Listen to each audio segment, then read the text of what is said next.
कान्यभङ्गं करिणादिदेवं सुरासुरैर्वन्दितपादपद्मं लोकैर्जरारुहृन्मृत्युनाशं धातारमीशं वेदौषधीनां। गुरुभ्यो नमः। संहितोक्त नाड़ी परीक्षा के इस व्याख्यान माला में आप सभी का स्वागत है।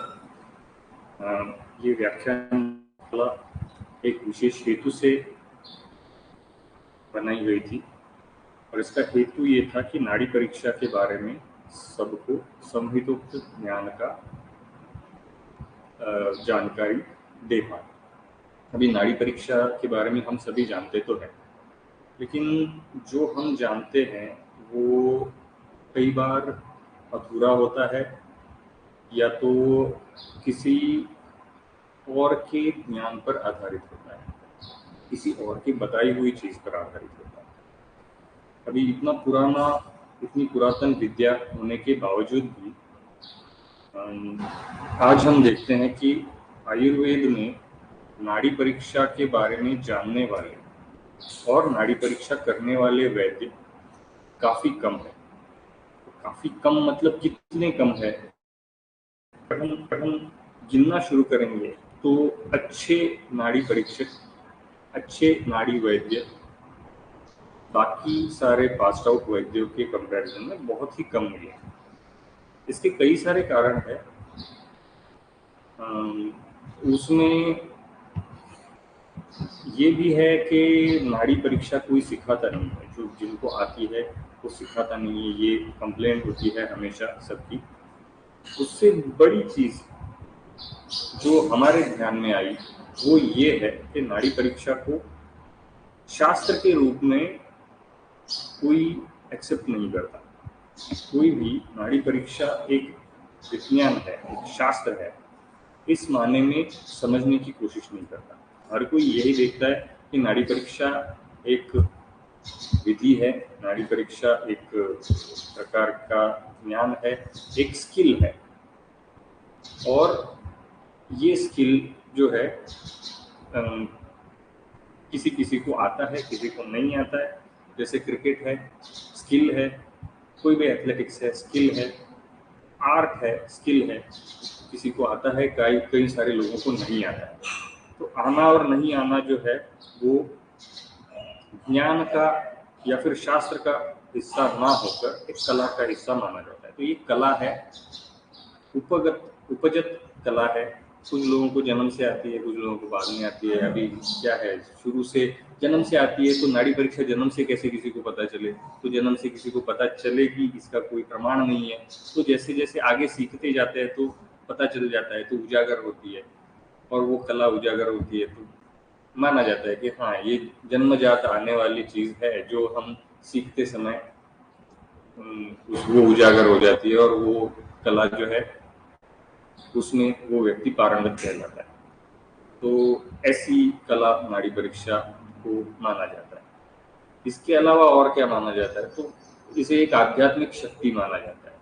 आध्यात्मिक शक्ति तो अध्यात्म का अभ्यास करते करते करते उजागर होने वाली शक्ति है।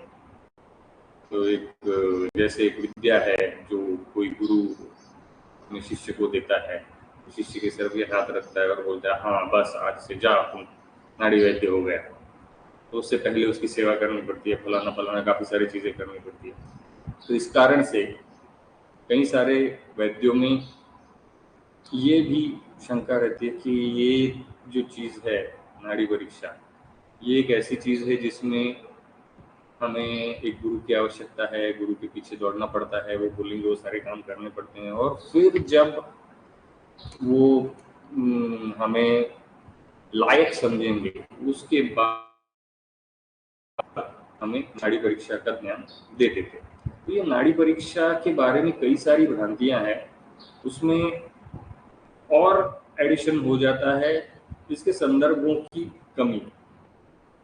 इस कारण से अभी जब हम आयुर्वेद कहते हैं तो आयुर्वेद का नाम आते ही कोई चीज़ आधार के रूप में अगर कुछ हमारे पास है तो वो है संहिता है, आयुर्वेद की संहिता। तो आयुर्वेद की संहिताएं जो है वो मूल आधार है आयुर्वेद का, क्योंकि अगर वो नहीं होती तो कई सारी चीज़ें जो है हमारे पास शास्त्र के रूप में और उनके प्रमाण के रूप में या डेटा कलेक्शन के रूप में नहीं होती। अभी आयुर्वेद संहिताएं जो है वो एक डेटा कलेक्शन है, कलेक्टेड डेटा है जो हमारे लिए प्रेजेंट करके रखा गया है। अगर यही चीज़ गुरु शिष्य परंपरा से चलती तो कई सारी बातें थी जो लुप्त होने की संभावना थी। पर ये सारा डेटा जो है ये एक स्पेसिफिक पैटर्न से कलेक्ट करके उसे स्टोर करने की वजह से संहिता रूप में ये हमारे पास उपलब्ध है। तो इस कारण से हम संहिताओं को काफ़ी ज़्यादा महत्व देते हैं। तो ये आयुर्वेद संहिताएं जो है उनमें अगर हम देखेंगे तो कई बार ये पता चल जाता है कि नाड़ी परीक्षा के बारे में इसमें बहुत ज़्यादा कुछ बोला गया नहीं। क्योंकि इसमें नाड़ी परीक्षा के बारे में बहुत ज़्यादा बोला नहीं है या फिर नहीं ही बोला गया है, तो हम ये मानते हैं कि नाड़ी परीक्षा जो है वो आयुर्वेद में है ही नहीं। तो इस कारण से हमारा ये मानना हो जाता है कि नाड़ी परीक्षा आयुर्वेद का हिस्सा नहीं है।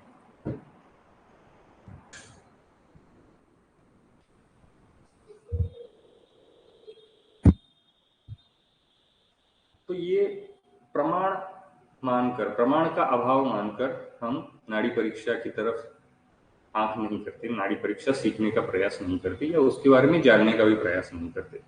अभी जब हम कहते हैं कि संहिताओं में नाड़ी परीक्षा नहीं बताई है तो प्रमुखतः हमारे आंखों के सामने 3 संहिताएं आते हैं और वो है बृहत्त्रयी, चरक, सुश्रुत, वाग्भट। इन तीनों में नाड़ी परीक्षा के बारे में बोला नहीं गया है, ऐसा हमारा मानना होता है।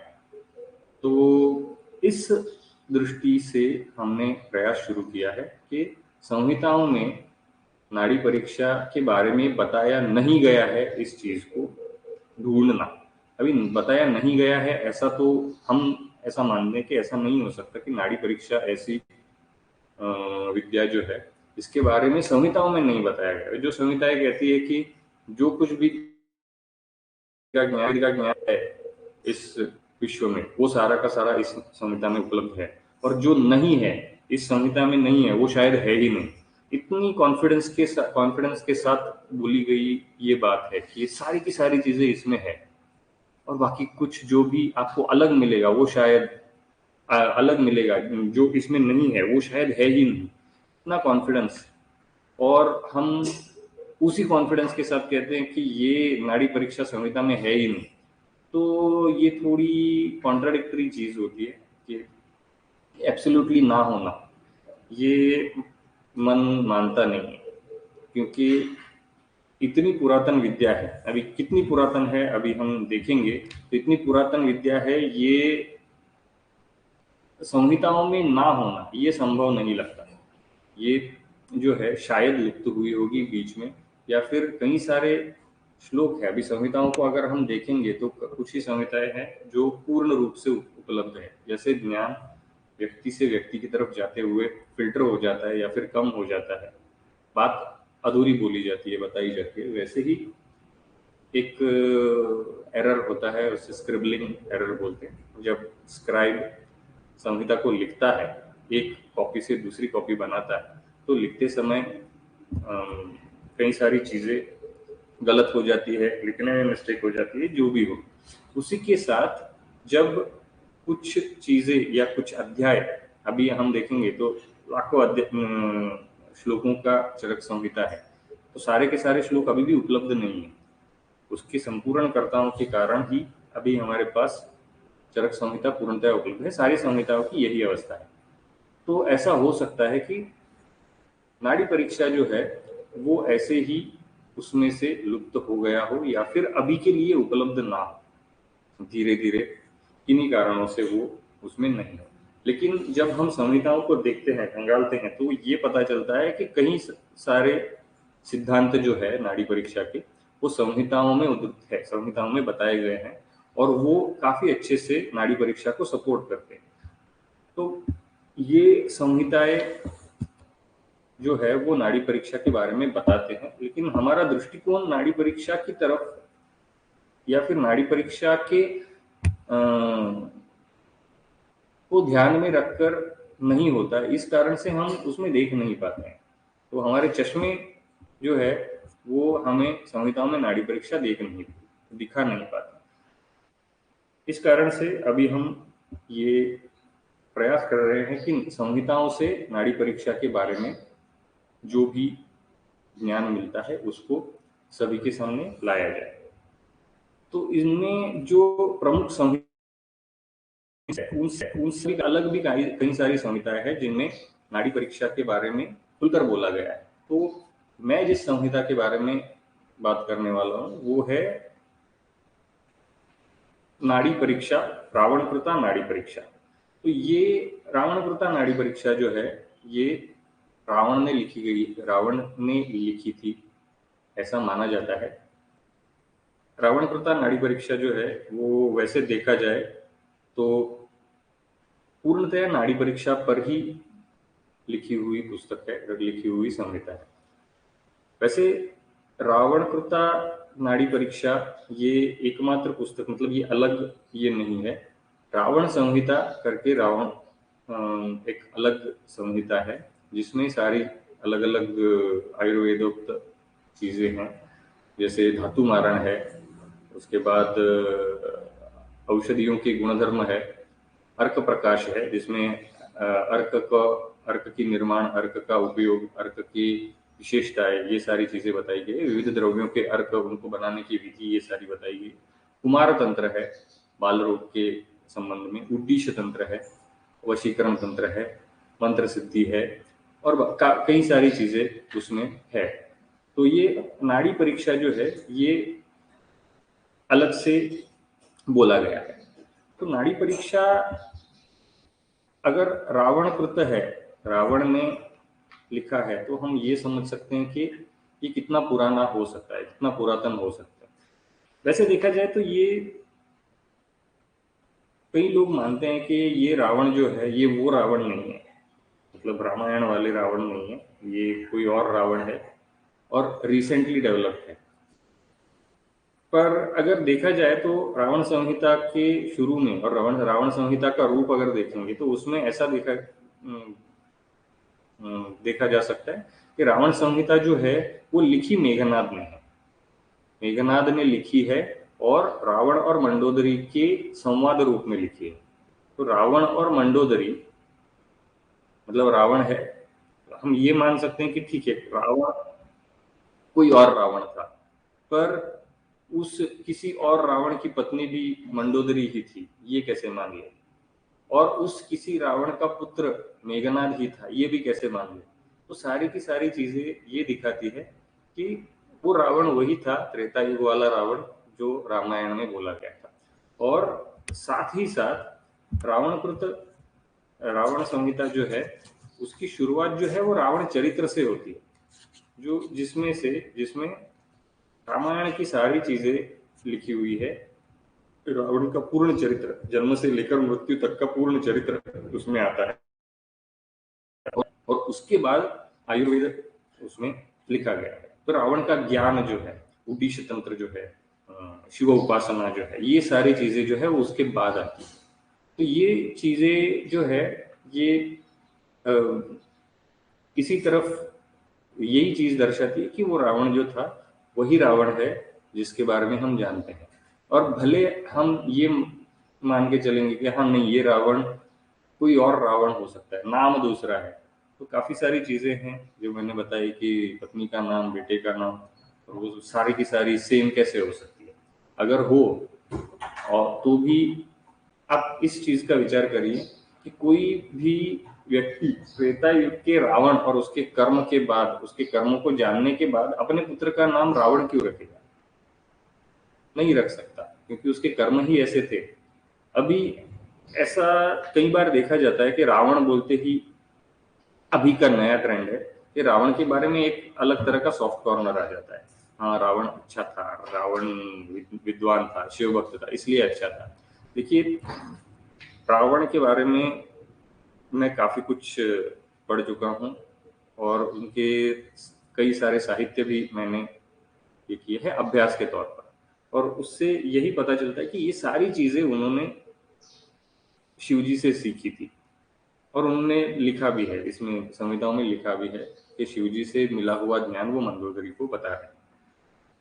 तो ये सारी चीजें जो है उसकी रावण की विद्वत्ता के बारे में बताते हैं, गुणों के बारे में नहीं। और हम जब किसी व्यक्ति का की विद्वत्ता को असेस करते तो विद्वत्ता को ही असेस करना चाहिए, गुणों को नहीं। तो इस इस कारण से कि रावण विद्वान है, हम रावण को गुणवान नहीं कह सकते।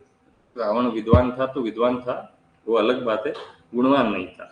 और अगर रावण संहिता आप पढ़ोगे तो उसका पूर्वार्ध जो है रावण चरित्र, उसमें उनके सारे गुण एकदम क्लियरली दिख जाते हैं। तो भले आपको ऐसा लगे कि रावण ने हाँ इतनी अच्छी सारी बातें बताई है, आयुर्वेद के बारे में इतना सारा बताया, द्रव्यों के गुण बताए, अर्कों के गुण बताए, धातुओं का मारण बताया, धातुओं की उपयोग बताए, मारण के बाद भस्म के उपयोग बताए, व्याधियों में धातुओं का, अर्क का, द्रव्यों का उपयोग कैसे करना है बताया, नाड़ी परीक्षा करके उनको उसका व्याधि डायग्नोस कैसे करना है ये बताया। जो बोल नहीं सकते ऐसे कुमार, ऐसे बालकों की व्याधियों को डायग्नोस करना बताया है, सारी की सारी चीजें, उनकी चिकित्सा बताई है, मंत्र सिद्धि बताई है, ये सारा, अरे इतना सारा ज्ञान था उसके, और वो सारा हमें अभी उपलब्ध है। तो रावण बहुत अच्छा था ऐसा नहीं है, रावण की विद्या बहुत अच्छी थी, वो विद्वान था, होशियार था, सब ठीक था, लेकिन कैरेक्टर वाइज हम उसको अच्छा नहीं बोल सकते। तो ये चीज सबसे पहले क्लियर करेंगे। मैं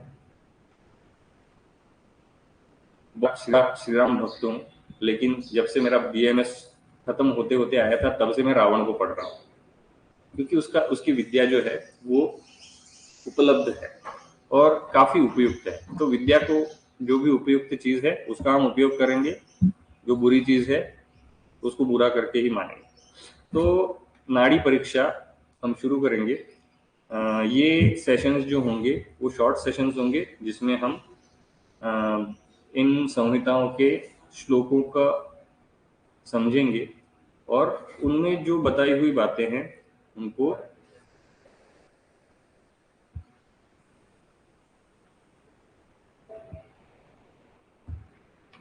उनको हम समझ के उनका अर्थ हम प्रैक्टिकली कैसे लगा सकते हैं ये देखेंगे।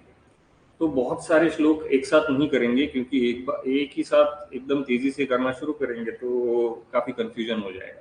एक बार थोड़ा ग्रिप आ जाए इस विधि के बारे में, इस विद्या के बारे में थोड़ा बहुत बेसिक जान लेंगे, उसके बाद स्पीड पकड़ पाएंगे। तो शुरू शुरू में थोड़ा स्लो जाएंगे। तो शुरुआत जो है रावणकृत नाड़ी परीक्षा की, वो मंगलाचरण से होती है। अगणित महिमायै साधकानंददायै सकल विभव सिद्ध्यैः दुर्गतिध्वांत हंत्रैः अमृत जलधि जायैः जात रूपात्म मूर्तैः मधुरिप मधुरिप नितायैः चेंदिरायैः नमोस्तु। तो ये लक्ष्मी का मंगलाचरण है। उसके बाद मंगलाचरण, सभी संहिताओं में शुरुआत में मंगलाचरण होता है, उसके बाद ही संहिता शुरू होती है। तो उसके बाद पहला ही श्लोक है, गदाक्रांतस्य देहस्य स्थानान्यष्टौ परीक्षयेत् नाड़ी मूत्रम मलम जिह्वाम शब्द स्पर्श दृगाकृति। तो ये कुछ नई बात नहीं है, हमें तो पहले से पता है, अंडर ग्रेजुएशन से यही समझते आ रहे हैं कि अगर किसी की परीक्षा करनी है तो कैसे करनी है।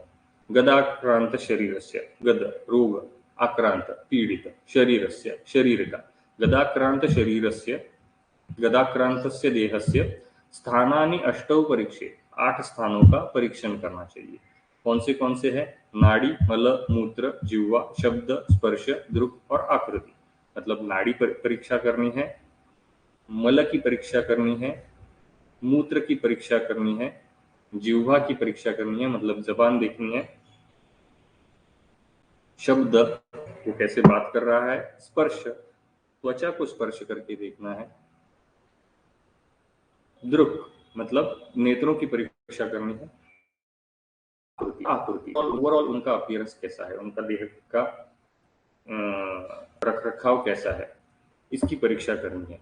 अभी इसमें जब हम शुरू से सीखते हैं, हमें भी सभी को ये पता है कि ये 8 स्थानों की परीक्षा करनी होती है। उसमें पहला पहली चीज जो बताई है वो नाड़ी बताई हुई है। अभी नाड़ी जब फर्स्ट ईयर से हमें ये पता है, तो नाड़ी जब हम देखते हैं तो नाड़ी में क्या देखना है ये हम सबको पता होता है क्या? थोड़ा बेसिक पता होता है। ये क्यों और कैसे पता है मुझे नहीं पता, लेकिन शुरू से जब भी बीएएमएस में आते हैं सभी, तो उसमें सभी को ये पता हो जाता है, सभी को ये बताया जाता है कि नाड़ी जब देखते हैं तो ये 3 उंगली से देखते हैं, 3 उंगली यहाँ पर रखते हैं, 3 उंगली रख के फिर उसका स्पर्श समझना है। स्पर्श स्पर्श क्या देखना है कि उंगली पे किस उंगली पे लग रहा है। तो ये है, ये उंगली तर्जनी जो है वात की उंगली है, मध्यमा जो है पित्त है, और अनामिका जो है कफ है। तो ये हमें पता है, लेकिन इसके बारे में बाकी चीजें हमें पता नहीं है। इसके बारे में हम आगे समझने की कोशिश नहीं करते, इसके बारे में आगे पूछते भी नहीं है। हाँ बस ये चीजें जो है ये ये 3 उंगलियों पर 3 दोष दिखते हैं, बस इतना ही हम सुन लेते हैं और उसका प्रैक्टिस भी करते हैं कि नहीं ये नहीं पता, नहीं करते कई सारे लोग, और बस इतने पर सीमित रह जाते हैं। देखते क्या है, पल्स रेट देखते हैं। हाँ, पल्स रेट देखते हैं, थोड़ा बहुत रिदम देख लेते हैं और वॉल्यूम देख लेते हैं। ये रिदम और वॉल्यूम जो है ये भी वैद्यों में नहीं देखा जाता कि कोई देखे, तो कोई देखता नहीं है, ज्यादा से ज्यादा पल्स रेट देख लेता है। पल्स रेट भी कैसे देखता है, 15 सेकंड देख लेते हैं, 15 सेकंड इंटू 4, तो हाँ हो गया, पल्स रेट आ गया।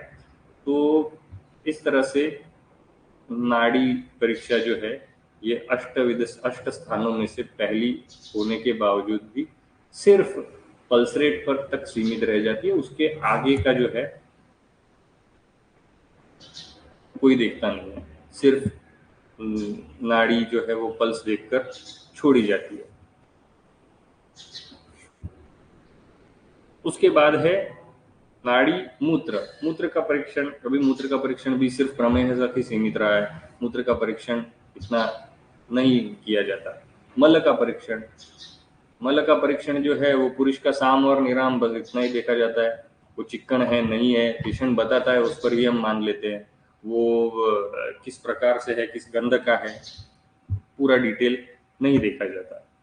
जिह्वा देखी जाती है, वो भी सामता और निरामता के लिए। शब्द हम सुनते हैं, इस कारण से थोड़ा बहुत उसका भी है, ज्ञान होता है। स्पर्श, स्पर्श देखा जाता है, त्वचा का स्पर्श रूक्ष है, स्निग्ध है, जिस जो भी है। दृक और आकृति, तो ये सारी चीजें जो है, ये सारी की सारी चीजें थोड़ी थोड़ी मात्रा में ही हम देखते हैं, पूरा का पूरा उसके बारे में नहीं समझ पाते। तो इन सब में जो है नाड़ी जो है, नाड़ी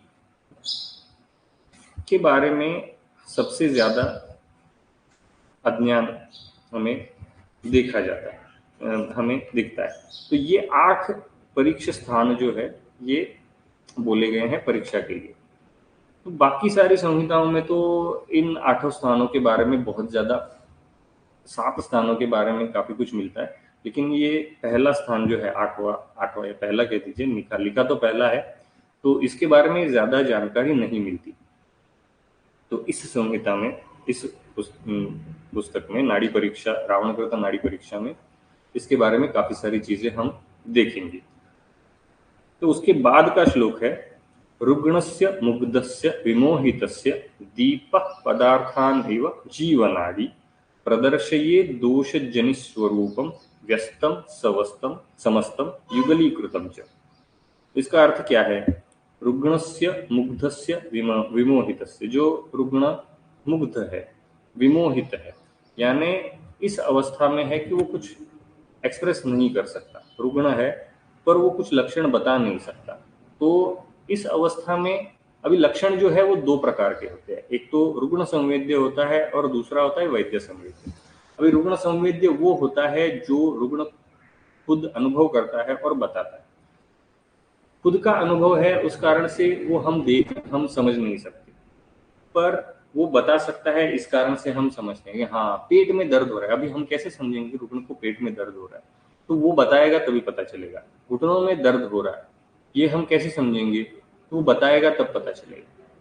चक्कर आ रहा है, गिरा नहीं है लेकिन चक्कर आ रहा है, तो कैसे पता चलेगा? बहुत ज्यादा चक्कर आ गए और गिर गए तो हम अनुमान लगा सकते हैं कि हाँ चक्कर आने की वजह से ये गिरा है। तो ये जो है ये रुग्ण संवेद्य लक्षण है। रुग्ण संवेद्य लक्षण जिस अवस्था में नहीं है उन अवस्थाओं के बारे में यहाँ पर बोल रहे हैं। मुग्धस्य विमोहितस्य, जिसको जो गिरा हुआ है, लेटा हुआ है, मोहित है, भ्रमित है, भ्रम आकर वो गिर गया है, अचेत है, चेतनाहीन पड़ा हुआ है, और वो अभी रुग्ण संवेद्य लक्षण नहीं बता सकता। अभी इसका मतलब रुग्ण संवेद्य क्या है? ये सिम्टम्स है जो रुग्ण बताता है। तो ये सिम्टम्स जो है वो अभी बताने की अवस्था में नहीं है। जैसे आईसीयू का पेशेंट है, हाँ, वो बताने की अवस्था में नहीं है, बोल नहीं सकता। तो ऐसी अवस्था में हम रुग्णों के लक्षणों को समझेंगे कैसे? तो उन लक्षणों को बताने का कार्य जो है ये नाड़ी करती है। जब नाड़ी हम देखते हैं तो उसके लक्षण जो है वो रुग्ण संवेद्य लक्षण जो है वो वैद्य संवेद्य हो जाए। वैद्य खुद उसको स्पर्श करके समझ सकता है। तो यही यहाँ पर बताया है, रुग्णस्य मुग्धस्य विमोहितस्य दीप पदार्थान इव जीवनाड़ी। ये जीवनाड़ी जो है, जीवनाड़ी रुग्णस्य विमोहित मुग्धस्य विमोहितस्य, जीवनाड़ी मुग्धस्य विमोहितस्य रुग्णस्य, जो मुग्ध है, विमोहित है, ऐसे रुग्णों के प्रदर्शये दोषजन्य स्वरूपम, दोषजन्य स्वरूप जो है उनके शरीर के अंदर का दोषजन्य स्वरूप जो है उसको प्रदर्शय, उसको दिखाती है। कैसे दिखाती है? व्यस्तम समस्तम युगलीकृतम हुआ, तो दोष व्यस्त अलग अलग दोष, समस्त सारे तीनों दोष अगर एक है तो युगलीकृत या एक और दो, एक या दो दोष एक साथ अगर हो तो उस अवस्थाओं को अलग अलग तरह से दिखाती है। कैसे दिखाती है? दीपा पदार्थान इव, जैसे दिया लेकर आप अंधेरे में जाएंगे तो सारे पदार्थ दिख जाते हैं, सारी चीजें दिख जाती है। अंधकार में अगर आप देखने की कोशिश करें तो नहीं दिखता, कुछ दिखता नहीं है, क्योंकि अंधकार है, प्रकाश नहीं है। उस समय अगर आप दिया लेकर जाएंगे तो दिए के प्रकाश से कमरा प्रकाशमान हो जाता है, जो चीजें हैं उस पर प्रकाश रिफ्लेक्ट होकर हमें दिखने लगता है। उसी प्रकार रुग्ण जब अचेत है, मुग्ध विमोहित अवस्था में है, उस वक्त अंधकार ही अंधकार है, कोई लक्षण समझ में नहीं आता, कोई लक्षण हमें दिखता नहीं। वो क्या, उसे क्या हो रहा है हम कैसे समझेंगे? कोई बताएगा तो ही समझेगा। उसके साथ अगर कोई है और वो बोलेगा कि हाँ ये चल रहा था और एकदम से रुक गया और ऐसे हिलते हिलते हिलते गिर गया, हाँ, तो ये एक आधार हुआ हमें ये समझने का, इसे चक्कर आया होगा। तो होगा है, कंफर्म तो नहीं बता सकते। तो ये ऐसी अवस्था है जहां पर अंधकार है, लक्षणों के बारे में पूरा अंधकार है, सिर्फ एक लक्षण है कि आदमी अचेत है, व्यक्ति अचेत है। तो इस अवस्था में, ऐसी अवस्थाओं में नाड़ी जो है ये एक दिए की तरह हमारी मदद करती है। जैसे दीप पदार्थों को प्रकाशित करता है, वैसे ही नाड़ी जो है ये लक्षणों को प्रकाशित करती है। ऐसी अवस्थाओं में भी जहां पर रुग्ण कुछ बताने की अवस्था में नहीं है। तो अगर रुग्ण बताने की अवस्था में है तो सोचिए कि उससे संबंधित कई सारी चीजें हमारे सामने प्रकाशित हो सकती है। तो कई बार ऐसे होता है कि जब प्रैक्टिस कर रहे होते तो रुग्ण आते हैं और उनकी नाड़ी परीक्षा हम करते हैं। नाड़ी परीक्षा करने के बाद ऐसा पता चलता है कि उनके जो लक्षण है, वो जो लक्षण बोल रहे हैं, उन लक्षणों के अलावा भी कई सारी चीजें होती है जो हमें पता चल जाती है। और पूछते हैं कि ये भी लक्षण है क्या? तो बोलते हैं हाँ ये भी है। तो उससे संप्राप्ति बनाने में काफी सहायता होती है। तो ये सिर्फ मुग्धस्य विमोहितस्य रुग्णस्य ही नहीं है, मुग्धस्य विमोहितस्य लक्षणस्य भी है, ऐसे नहीं कह सकते। तो ये सारे लक्षण जो है, जो रुग्ण नहीं बताता या फिर बता नहीं पाता, उन सारे लक्षणों का भी हम ज्ञान नाड़ी परीक्षा से कर सकते हैं। तो काफी कम श्लोक हुए हैं, एक मंगलाचरण का और 2 ही श्लोक हो पाए हैं। प्रयास करेंगे कि आगे से हम थोड़ा तेजी से इसका अध्ययन कर पाएंगे, क्योंकि आगे के श्लोक जो है वो स्थानों से संबंधित है। स्थान कहाँ पर परीक्षा करनी है, कैसे कैसे आगे बढ़ना है, उनको नाड़ी को कैसे देखना है, तो बेसिक्स जो है वो हम जल्दी जल्दी कवर करने की कोशिश करेंगे। नाड़ी परीक्षा का जो भी मतलब जो संभ्रम वगैरह होते हैं उनके कारण और इंट्रोडक्शन के कारण ये जो है ये इस समूह गीता के बारे में ज्यादा कुछ बताने वाला शायद मतलब श्लोक ज्यादा नहीं हो पाए, लेकिन आगे से हम प्रयास करेंगे कि ज्यादा से ज्यादा विषय को हम टच कर सकें। तो आज के लिए हम यहाँ पर रुक जाएंगे। इस कार्य में हमारे साथ जुड़ने के लिए धन्यवाद।